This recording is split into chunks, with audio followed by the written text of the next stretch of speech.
Assalamualaikum warahmatullahi wabarakatuh.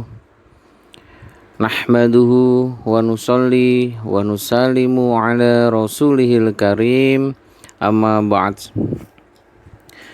Siswa dan santri Merah Putih School yang saya sayangi, kita mulai ta'lim kita pada hari ini tentang bab sholat. Kita buka dengan membaca basmalah. Bismillahirrahmanirrahim. Saya akan bacakan hadis tentang ahli sholat masuk surganya terlebih dahulu dari si syahid. Bismillahirrahmanirrahim. An Abi Hurairah radhiyallahu anhu qala kana rajulani min Baliin hayyun min Quda'ata aslama ma'a Rasulillahi sallallahu alaihi wasallam wastushhida ahaduhuma wa ukhiral akharu sanatan. Qala Talhatu bin Ubaidillah fara'aitu muakhkhara minhuma udkhilal jannah qabla syahidi fata'ajjabtu lidzalika fa asbahtu fadzakartu zalika linnabi sallallahu alaihi wasallam au dzukira li Rasulillahi sallallahu alaihi wasallam faqala Rasulullah sallallahu alaihi wasallam alaisa qad soma ba'dahu ramadana wa shalla sitata alfi ra'ati wa kadza ra'ata sholati sanatin. Dari Sayyidina Abu Hurairah radhiyallahu anhu, ia berkata, dua orang dari kabilah Bali, satu kaum keturunan Qudoah, telah masuk Islam di hadapan baginda Rasulullah sallallahu alaihi wasallam. Salah seorang dari keduanya mati syahid dalam jihad, dan yang seorang lagi mati setahun kemudian.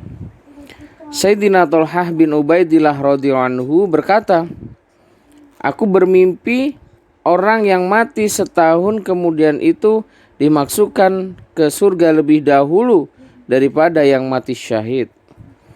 Aku merasa heran terhadap kejadian tersebut. Syahid derajatnya sangat tinggi, seharusnya masuk surga terlebih dahulu. Esok paginya aku sampaikan mimpiku kepada baginda Nabi Sallallahu Alaihi Wasallam, dan atau mimpi ini diceritakan oleh seorang baginda kepada baginda Nabi Sallallahu Alaihi Wasallam.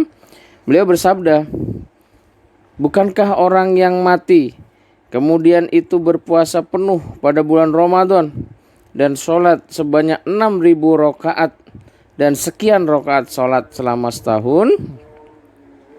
Hadis riwayat Ahmad Ibnu Majah, Ibnu Hibban.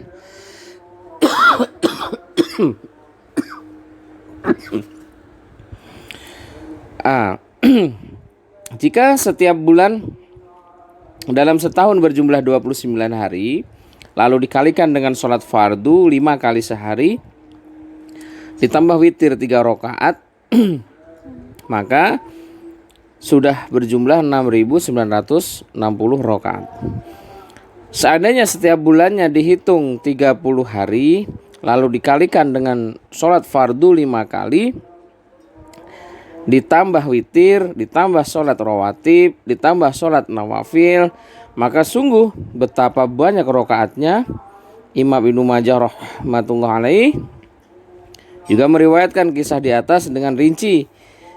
Sayyidina Talhah radhiyallahu anhu sebagai orang yang memimpikan hal itu bercerita, ada dua orang dari suatu kabilah datang kepada baginda Rasulullah sallallahu alaihi wasallam dan keduanya masuk Islam secara bersamaan.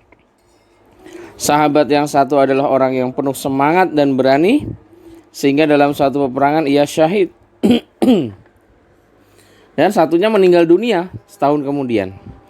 Dalam mimpi itu aku berdiri di depan pintu surga dan kedua orang itu juga ada di sana.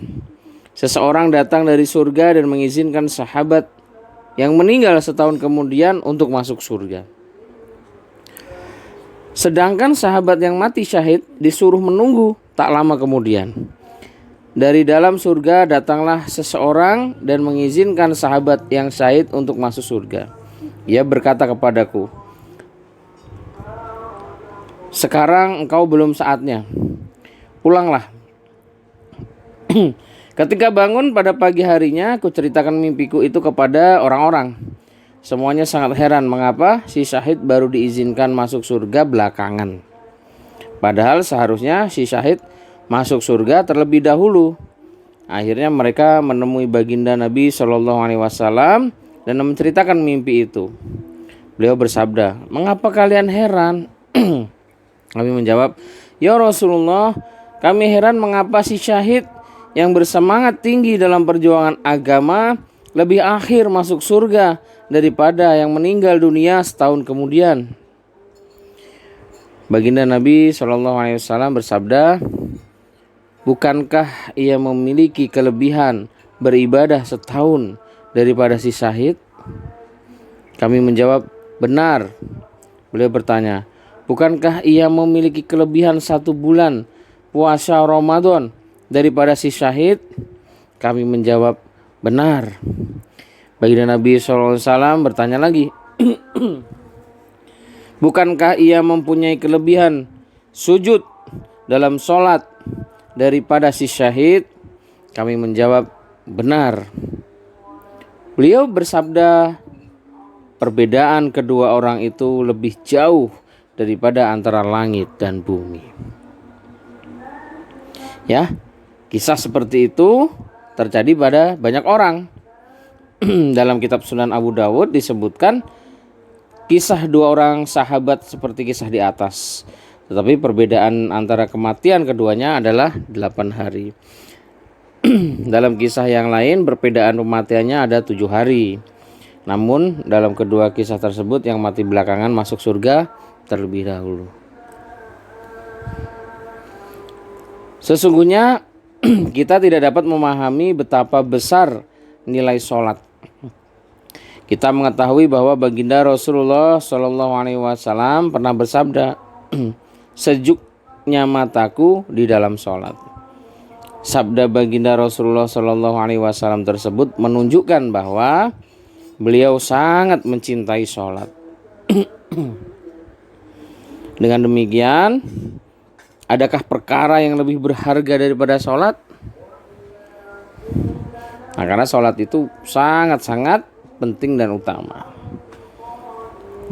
Dalam hadis lain diceritakan bahwa ada 2 orang bersaudara, kakaknya telah meninggal dunia lebih dahulu 40 hari.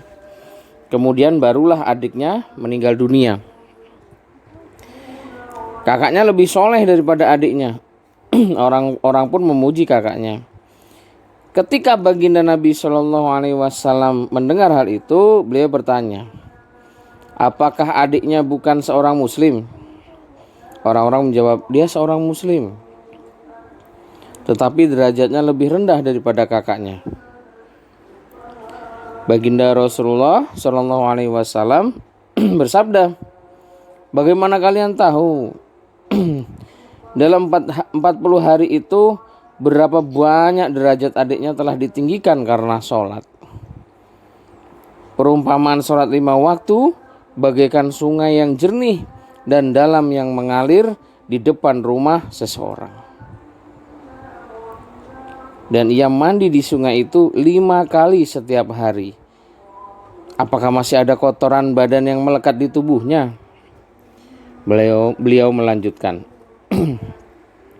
apakah kalian mengetahui sejauh manakah sholat-sholatnya telah meninggikan derajatnya? Luar biasa betapa utamanya, betapa luar biasanya sholat. Jadi orang yang meninggal lebih dulu itu juga meskipun dia lebih baik, belum tentu bisa dikalahkan orang yang meninggalnya belakangan, karena sholatnya telah mengangkat derajatnya. Maka kita harus belajar bagaimana mendirikan sholat dengan benar.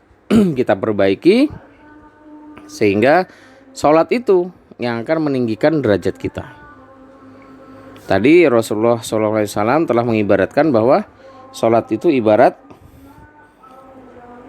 sungai yang jernih dan dalam yang mengalir di depan rumah kita. Jadi terus kita mandinya 5 kali sehari di kali itu. Tiap hari kita mandi 5 kali di air yang sangat jernih dan dalam itu. Maka setiap hari akan bersih. Nah, disinilah betapa kita terus memperbaiki sholat kita. Mulai dari wudhu kita perbaiki dan kita sempurnakan, ya. Demikian tentang bab sholat ini. Billahi taufik wal hidayah. Wassalamualaikum warahmatullahi wabarakatuh.